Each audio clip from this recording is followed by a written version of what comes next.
Hey guys, how's it going? Today's my second last day in Germany. So the main reason for the Europe trip was for Toby, because he's actually from Germany originally, and so his family's here, relatives, all that sort of jazz, and he comes back every few years to visit his dad.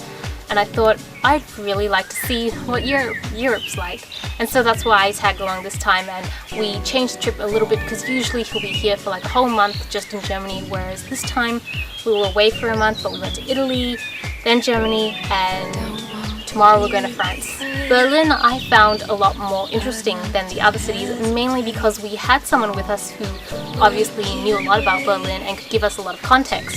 Previously in Italy, it was more of us just going to the main sites and just reading any of the signs they had there and just making assumptions or checking it out on Wikipedia beforehand, because we never joined any tour groups. If I was to describe Berlin in one word, I would probably call it patchwork, because there's a lot of old buildings and a lot of new buildings, and a lot of the time buildings are kind of like a mesh between the new and the old.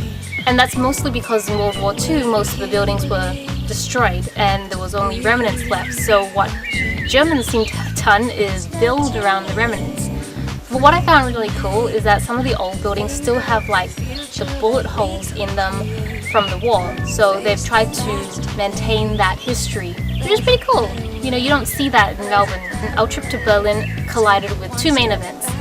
The Europe Championship, which I didn't even know existed until this Europe trip, but apparently it's massive, it's like the Olympics, happens once every 4 years, and it's basically just soccer among all the European countries.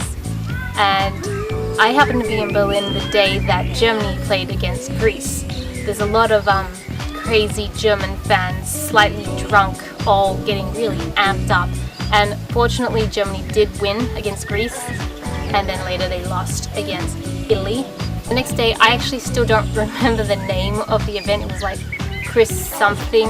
It was basically like the Mardi Gras in Australia, but in Europe, which you can imagine it was pretty intense.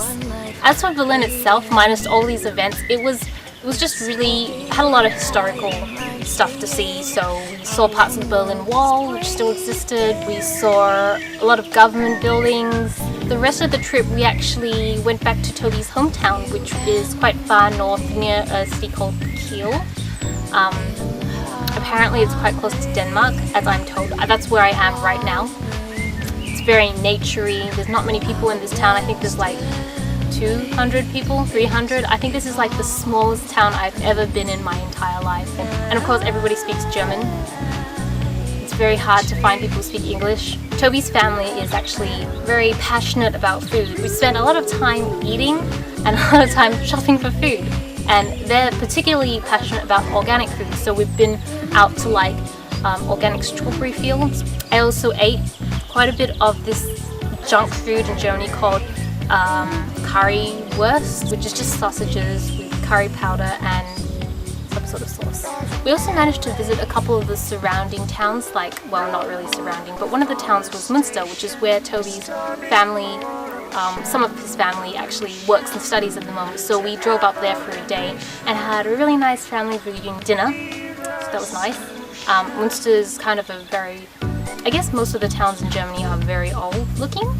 We also went to Lübeck, which is the birthplace of marzipan. I'm personally not a huge marzipan fan, but I know tons of people are, like Tobias just dies over this stuff, he loves it. The thing about Lübeck, which I found really interesting, is that it reminded me of Disneyland, which makes sense because I think Disneyland is pretty much based off a lot of the castles in Germany, and that's why the association to fairy tales is there as well. And to finish off the trip, Tobias celebrated his birthday and had a barbecue with a lot of his friends, except the fact that they couldn't really speak English for a continual amount of time, which you kind of understand. Thanks so much for watching this vlog. Stay tuned for the next video on my Europe trip, which will be recorded in Paris. But until then, I'll see you guys in the next video. Bye!